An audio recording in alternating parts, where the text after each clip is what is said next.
is short. I'll ask, how about if you hear from Ms. Bonin first, and then I'll come back up and answer questions at that time. So I'd like to introduce Julia Bonin. And I'm going to give her a round of applause. And I'm sorry, I'm going to help you out there. Hi, my name is Julia Bonin, and I live in Dana Point, just one town north of San Clemente. And as nervous as I am to be up here, I just want to say to everybody that you just have to trust your instinct and your gut when you see these things, because I almost didn't act upon it. I was driving my son to school, to middle school, and saw the three individuals, and I had seen on social media their photos in our town, and thought when I first saw them that there's no way that they were still here. They had to have been, left town already, and they weren't still in the area.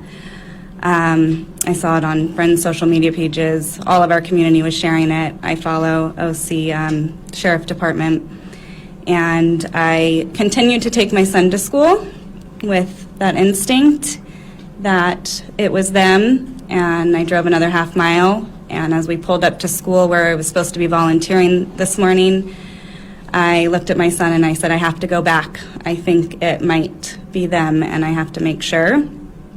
So I dropped him off at school and turned around and headed back north and parked and got out of my car and took a photo and called dispatch and reported what it was. And they said thank you after they connected me to the Doheny State Park Police. And I continued then after to head back to school to volunteer, and again turn back around because I thought I can't leave. I have to make sure that I follow them and wait until I know that whether it is or not. And just 10 or 15 minutes later, I received another phone call for me to meet where they were, and they had them in custody. And it was just a really good feeling. So I have children of my own, and I would want somebody to do the same. So that's my story and how it came about. Julia, what was it about them that made you realize, what were they doing? How were they acting? There was a blurry picture that was put out this morning from the OC Sheriff, I think. I mean, it's been going around with other people, but it was pretty much the same image. She was holding the little boy's hand, and he had a shovel in his other hand. And the dad was, much taller, but he also, struck me because he had a sweatshirt on and a hat and sunglasses and camo pants, and it was strikingly similar to the images that were put out. So, Julia, was there anything about their interactions that was unusual, or was it just pretty? No, I was actually apologetic when I called dispatch, because I wasn't, I had a feeling that it was, but there was nothing abusive, or the kid looked happy, Noah looked happy, and just skipping along, and so. Just where you were and where they were when you saw them and what they were doing. Originally, when I saw they were just walking, they didn't have the backpacks that I had originally seen in the photos. They were walking northbound on PCH. There's like a little sidewalk area, and when I first saw them, and then when I came back probably 10 minutes after I dropped my son off, they had entered the state park, Doheny State Beach right there, and that's when it becomes, there's a separation with a train track and a fence from where I was. So they continued to head north, but I was on the other side of the tracks, just trying to keep visual of them. You know about where on PCH, is that kind of where the curves around? Right between Palisades Drive and Beach Road, right there. And so they didn't have their backpacks. It looked like you didn't know where they were coming from or where they were going. No, just heading north. Were you worried at all when you were watching them, because they did put out that he might be armed? Yeah, I mean, I took a picture and was a little bit, I felt like I had that barrier, but I didn't approach or say anything, or,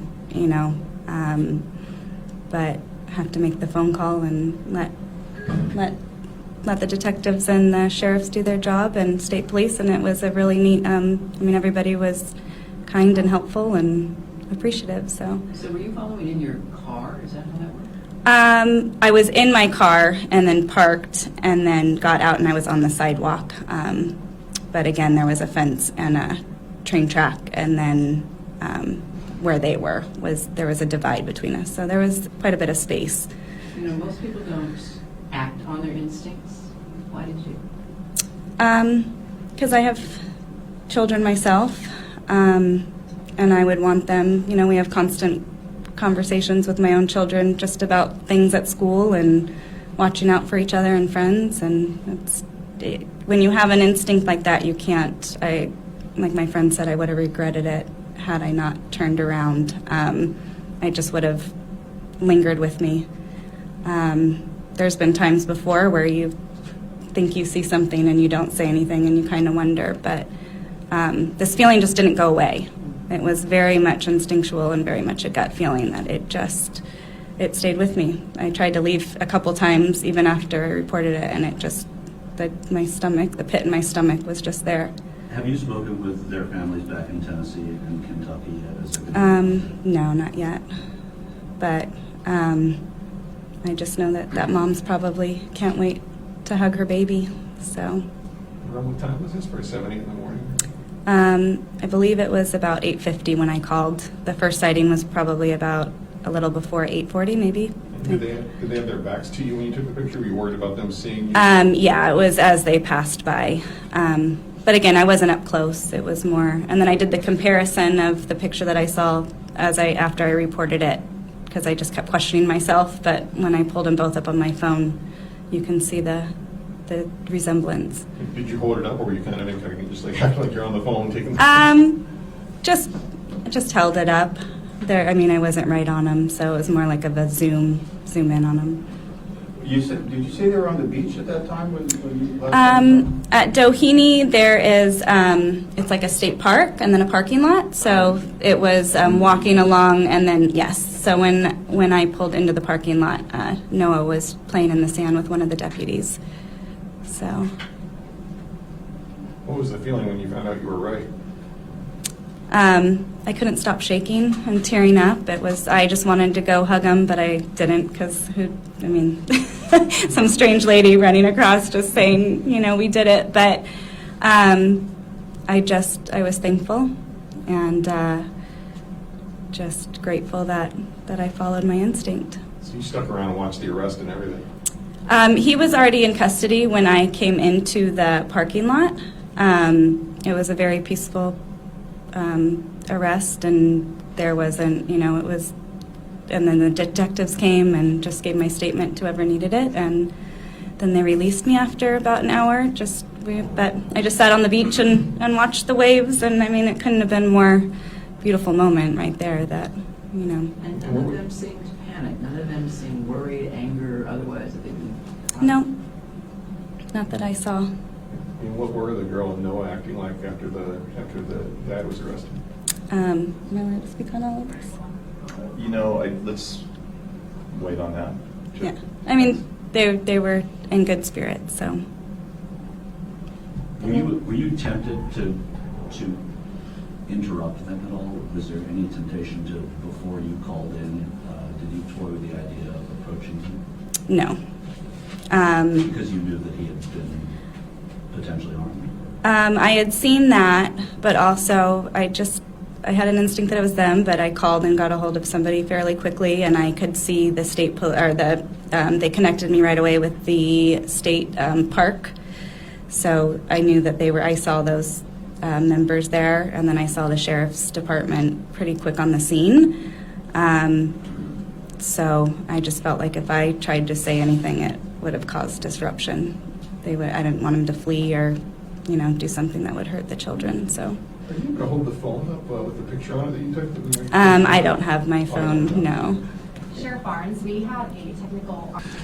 To reiterate the start of our conference for those now just gone live on Facebook Live, earlier this morning, as a result of an anonymous tip from a Good Samaritan in South Orange County, we were able to locate Jacob Clare, 35, of the state of Kentucky, with 2 children, Noah, 3, who is his biological son, and Amber Clare, who is 16, who is his niece.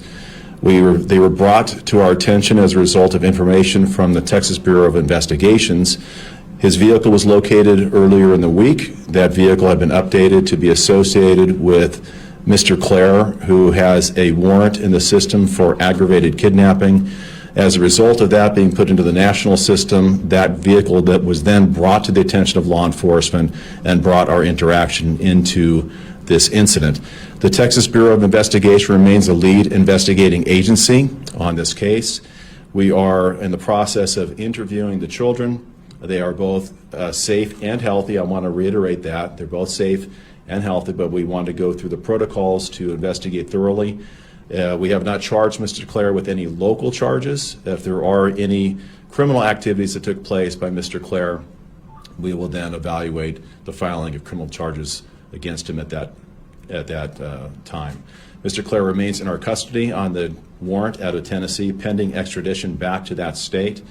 The parents of both Noah and Amber are probably on their way to California now to reunite with both of their children, and we want to obviously reunite them with their children as quickly as possible. I want to thank once again the Texas Bureau of Investigation for their cooperation with us on this case. We're happy to have helped in every way that we could. Also, the California State Park Police, who was also essential in responding to and apprehending Mr. Clare on the beach. And I'll take any questions you may have of me. Were they the first, the state police, park police, were they first made contact with him? No, I think there was probably, we got there about the same time. But you don't know, and obviously you send everybody you can, and I think that we were all there about the same time. What was his demeanor with law enforcement once you made contact? I think he was cooperative. Window or gap is the car was towed as a private person's tow. It was left abandoned for 48 hours on private property. That's not uncommon.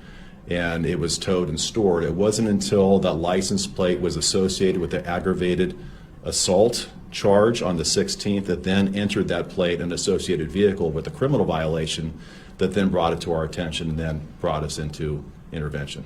And just to confirm, parents are coming here? Yes, the parents are, my understanding is they are we're hoping to reunite both Noah and Amber with their parents later tonight. Where are they Here. now? I mean, I don't know exactly where I know and Amber right now. Yeah, they're with us. We're with them when we have appropriate services with them to support them. And we're going through an appropriate intervention with them, and we have protocols in place for doing that. But they're with our staff, and we have support staff that comes in to assist us with that as well. And some of the reports out of Tennessee said that he should be considered armed and dangerous. Was he armed? Was there any? And then why was that put out there that he might be armed and dangerous? That was information provided by the state of Tennessee. That's still pending further investigation. They are actively investigating this case, so we want to obviously complement anything they do, but it's at the direction of the state of Tennessee that we're acting at this point, short of any local charges. And as of now, there aren't any, but that doesn't mean there won't be. But we're acting really at their direction on how we're furthering the investigation. And she said they didn't have their backpacks with them. Did you see, were they camping on the beach somewhere? Or did they have a hotel room? Do you have any idea? Did you find their belongings that they were seen in those other pictures? I don't have an answer to that, Chip. I apologize. We were more focused on the children. We do know they did not have their backpacks with them when we located them, and they're brought back into safety. Yes, sir. A couple of questions. The extradition process of Jacob Clare, what's the timeline for his extradition? The timeline for the extradition is dependent on two factors. If he waives extradition, it's pretty expeditious and can happen within a matter of days. If he challenges the extradition, then there's a process locally that he has to go through hearings, and that might delay his extradition back to Tennessee. But either way, he is going to go back to Tennessee. It's just the timing of it. It could be within a few days, or it could be within a few weeks. And you sort of, we were talking to Julia about it before, when Children, and it was not, it wasn't a violent encounter, I can say that. Both are not his children. One is his niece, Amber is his niece, and his son Noah is biological. He's 3 years old. I'm sorry, I said he's 5.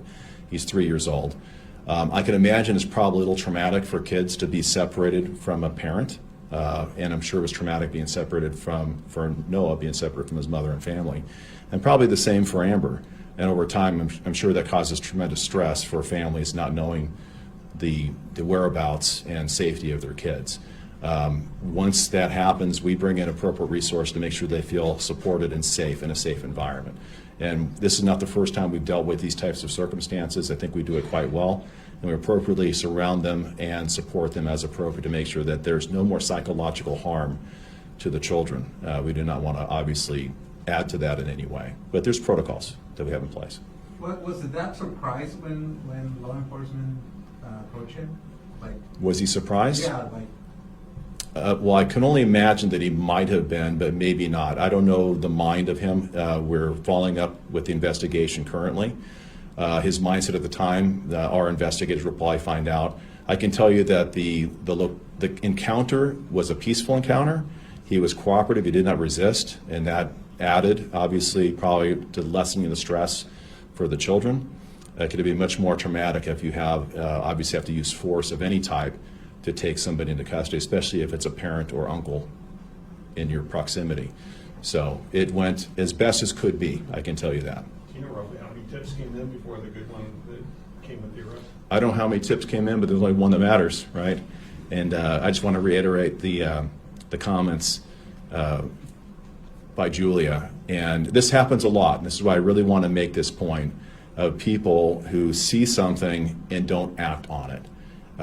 You are our partners in policing the community. We have a very distinct role. I also want to highlight what Julia shared about what she did, but more importantly, what she did not do was place herself in harm while doing it. Make the contact, describe the events, let us intercede appropriately and investigate whatever might be being reported. But it could not have gone any better than how it did this morning.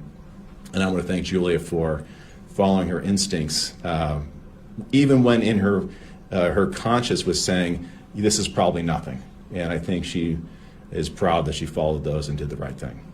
Any information, and forgive me if you already answered this, that you've received as far as why this Texas Bureau of Investigations. So rather than going to the elements of the incident that happened in that state, I definitely don't want to say something that's not accurate. I'm not privileged to what the violations of law that occurred there that led to the warrant being placed in the system for Mr. Clare. So I'm not going to elaborate. I apologize. I just don't know the details of the circumstances that happened in that state. I do know that Noah is his biological son. That I do know is considered a parental abduction, which does happen at times. To be risen to the level of an aggravated kidnapping, I don't know by statute in Tennessee what that definition is.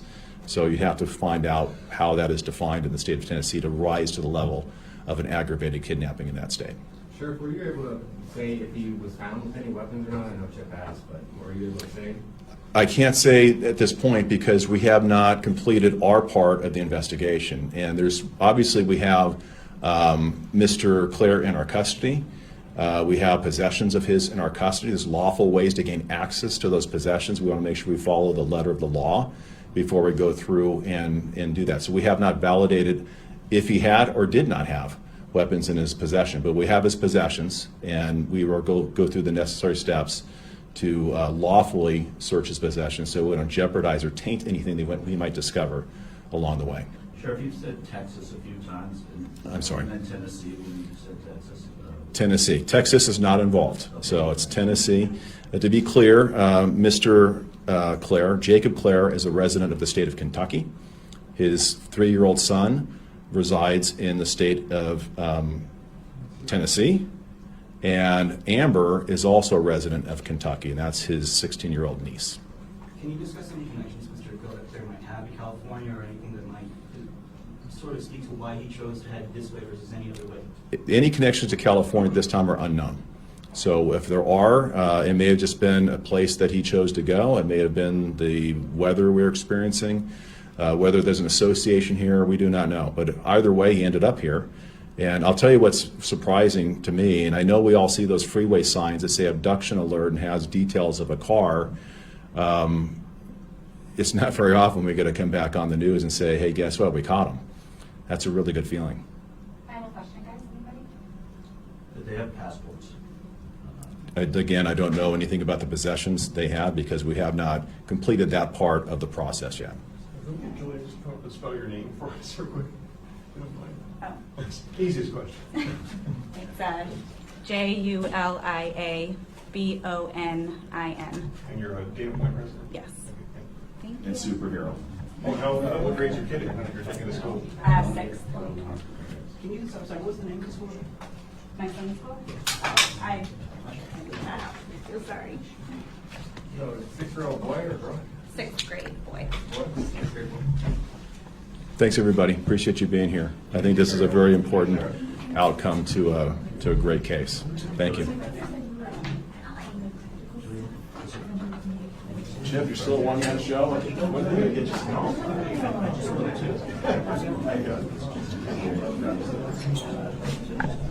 Sorry.